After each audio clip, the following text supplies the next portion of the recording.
بسم اللہ الرحمن الرحیم۔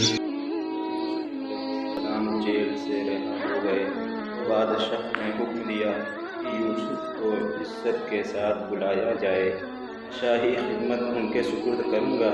حضرت یوسف علیہ السلام آئے اور بادشاہ سے بات چیت کی۔ حضرت یوسف علیہ السلام نے کہا کہ مجھ کو شاہی خزانے کا وزیر مقرر کیجیے، اس کی بہتر حفاظت کروں گا۔ بادشاہ نے منظور کیا اور انہیں شاہی خزانے کا وزیر مقرر کر دیا۔ آخرکار وہ قحط کا زمانہ آ گیا جس کا بادشاہ نے خواب دیکھا تھا، اس کا اثر اس جگہ بھی پہنچا جہاں حضرت یوسف علیہ السلام کے والد اور بھائی بھی رہتے تھے۔ چنانچہ حضرت یعقوب علیہ السلام نے اپنے بیٹوں کو غلہ لانے کے لیے مصر میں حضرت یوسف علیہ السلام کے پاس بھیجا۔ جب حضرت یوسف علیہ السلام کے بھائی آئے تو حضرت یوسف علیہ السلام نے ان کو پہچان لیا اور بھائی حضرت یوسف علیہ السلام کو نہیں پہچان سکے۔ حضرت یوسف علیہ السلام نے ان کو غلہ دیا اور کہا کہ اگلی دفعہ آؤ تو اپنے دوسرے بھائی کو بھی ساتھ لے کر آنا، ورنہ میں تم کو غلہ نہیں دوں گا۔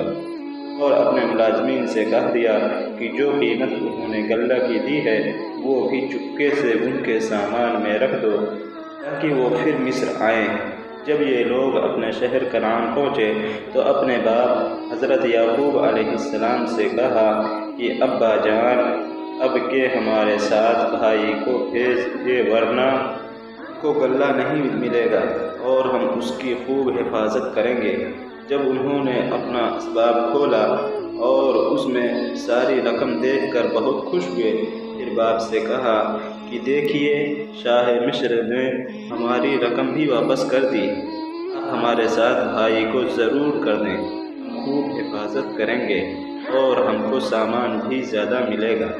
حضرت یعقوب علیہ السلام نے کہا کہ جب تک تم اللہ کا عہد مجھ کو نہ دو کہ اس کی حفاظت کرو گے اور اس کو سب کے ساتھ رکھو گے، اس وقت تک میں اس کو تمہارے ساتھ نہیں بھیجوں گا۔ آخرکار سب بھائیوں نے عہد کیا۔ حضرت یعقوب علیہ السلام نے ان کو نصیحت کی کہ تم سب ایک دروازہ سے داخل مت ہونا۔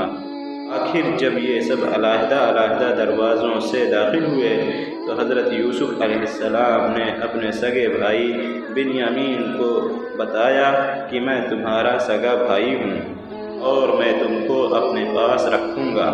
آخر جب ان سب کا سامان تیار ہو گیا تو حضرت یوسف علیہ السلام نے اپنا ایک برتن اپنے سگے بھائی کے سامان میں رکھوا دیا اور اعلان ہوا کہ شاہی کٹورا گم ہو گیا ہے، جس نے لیا ہو وہ دے دے، اس کو ایک اونٹ غلہ انعام میں دیا جائے گا۔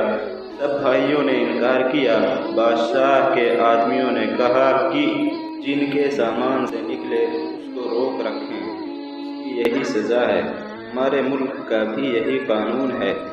تمام بھائیوں کی تلاشی لی گئی، آخر بنیامین کے سامان میں سے وہ کٹورا نکلا۔ اس طرح حضرت یوسف علیہ السلام نے اپنے بھائی بنیامین کو اپنے پاس روک لیا۔ بھائیوں نے دیکھا تو کہنے لگے اس کا بھائی بھی چور تھا۔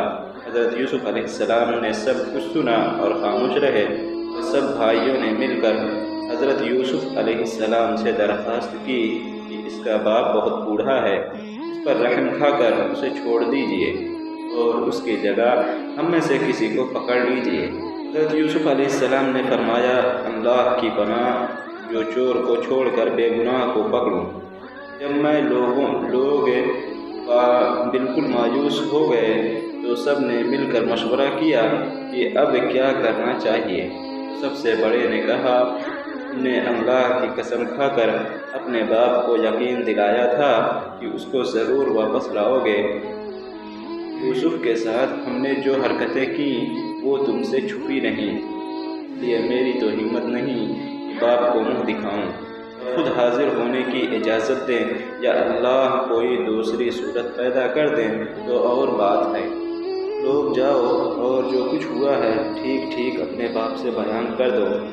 اگر وہ اپنی تسلی کرنا چاہیں اس گاؤں کے لوگوں سے پوچھ لیں کہ جہاں ہم ٹھہرے تھے اور اس قافلہ سے معلوم کر لیں کس کے ساتھ ہم آئے ہیں۔ مشورہ کے بعد یہ لوگ گھر پہنچے اور والد صاحب کو تمام قصہ سنایا۔ انہوں نے سنتے ہی فرمایا تمہارے دلوں نے یہ بات گھڑ لی ہے، بہرحال صبر اچھا ہے، امید ہے کہ اللہ ہم سب کو ایک جگہ جمع کر دے گا، وہی خوب جانتا ہے کہ یہ کیا ہو رہا ہے۔ اور ان سے دوسری طرف رخ کر لیا۔ حضرت یوسف علیہ السلام کے غم سے ان کی آنکھیں سفید ہو گئی تھیں۔ یوسف کے بھائیوں نے کہا ابا جان آپ تو یوسف کو یاد کرتے ہوئے بھول جائیں گے اور جان دے دیں گے۔ انہوں نے فرمایا میں اپنی شکایت تو اللہ سے کرتا ہوں اور میں ایسی باتیں جانتا ہوں جن کو تمہیں خبر نہیں۔ اور یوسف اور اس کے بھائی کو تلاش کرو، وہ مصر میں کہیں نہ کہیں مل جائیں گے۔ اللہ کی رحمت سے نا امید ہونے کی کوئی وجہ نہیں۔ اب ایک بار پھر سب بھائی مل کر مصر پہنچے۔ حضرت یوسف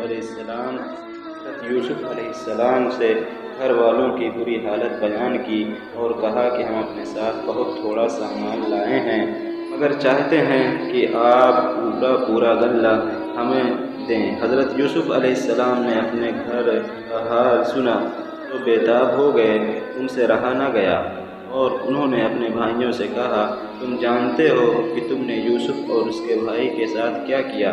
بھائیوں نے نہایت تعجب اور حیرانی کے ساتھ پوچھا کہ کہیں آپ ہی تو یوسف نہیں؟ آپ نے فرمایا ہاں میں ہی یوسف ہوں اور یہ میرا بھائی بنیامین ہے۔ اللہ نے ہم پر بڑا احسان کیا ہے، بے شک جو شخص نیک زندگی بسر کرتا ہے اور صبر سے کام لیتا ہے اللہ تعالیٰ اس کا بدلہ دیتا ہے۔ جب تمام بھائیوں کو یقین ہو گیا کہ جس کے دربار میں ہم اس وقت کھڑے ہیں ہمارے بھائی یوسف ہیں تو سب نے مل کر اپنے گناہوں کا اقرار کیا۔ آپ نے فرمایا تم کوئی فکر نہ کرو، تم پر کوئی الزام نہیں، اللہ تمام گناہوں کو معاف کرنے والا ہے، وہی سب سے زیادہ رحم کرنے والا ہے۔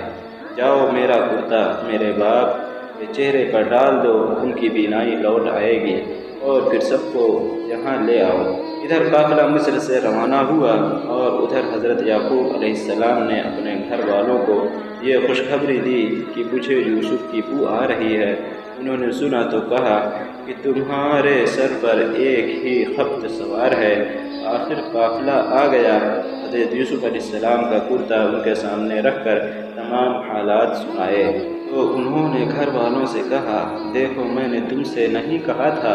آخر سب بیٹوں نے مل کر آپ سے گناہوں کی معافی مانگی اور مصر کو چل دیے۔ حضرت یوسف علیہ السلام سے ملاقات ہوئی تو انہوں نے ماں باپ کو اپنے پاس ٹھہرایا اور کہا خدا چاہے تو مصر میں امن و آرام کے ساتھ رہیں۔ پھر ان کو اپنے ساتھ تخت پر بٹھایا۔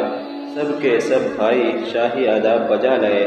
آپ نے فرمایا یہ میرے خواب کی تعبیر ہے، اللہ نے اس کو سچ کر دکھایا۔ اس نے مجھ پر بڑا احسان کیا جو مجھے قید سے چھڑایا، اور شیطان نے جو فساد میرے اور میرے بھائیوں کے درمیان ڈال دیا تھا، اب آپ سب کو دیہات و بیابان سے یہاں لے آیا۔ بے شک میرا رب خیر کی حکمت جانتا ہے۔ اے میرے پروردگار تو نے مجھے حکومت دی، باتوں کا مطلب سمجھا دیا۔ اے زمین و آسمان کے پیدا کرنے والے خدا، تو ہی دنیا اور آخرت میں میرا کام بنانے والا ہے۔ مجھے مسلمان ہی مارنا اور نیک بندوں کے ساتھ ملا دینا۔ غرض ایک عرصہ تک حضرت یوسف علیہ السلام اللہ کے بتائے ہوئے قانون کے مطابق مصر میں حکومت کرتے رہے، لوگوں کو اللہ کی طرف بلاتے رہے، برائیوں سے روکتے رہے، بھلائیوں کو پھیلاتے رہے، ملک مصر کو اچھائیوں سے بھر دیا اور بالآخر اللہ کے پاس چلے گئے، یعنی آپ کی وفات ہو گئی اور آپ مصر میں دفن ہیں۔ دیکھیے حضرت یوسف علیہ السلام کو بھائیوں کی وجہ سے کیسی کیسی تکلیفیں اٹھانی پڑیں۔ اندھیرے کنویں میں رہے، غلام بنے، جیل خانہ میں رہے، لیکن جب یہ سب اللہ کی آزمائشیں پوری ہو گئیں اور اللہ پاک نے ان کو مصر کا بادشاہ بنا دیا تو بھائیوں سے کوئی بدلہ نہیں لیا، بلکہ اللہ تعالیٰ سے ان کے گناہوں کی معافی کے لیے دعا کی اور خود بھی معاف کر دیا، جو بھائیوں کے ساتھ ہی کرنا چاہیے۔ قرآن شریف میں ایک دوسری جگہ ہے جس کا مطلب یہ ہے اگر تمہارے ساتھ کوئی زیادتی کرے اور تم اس کے بدلے اس کے ساتھ نیکی اور بھلائی کرو تو وہ دشمن تمہارا حقیقی دوست بن جائے گا۔ ہم سب کو ایسی ہی توفیق دے، آمین۔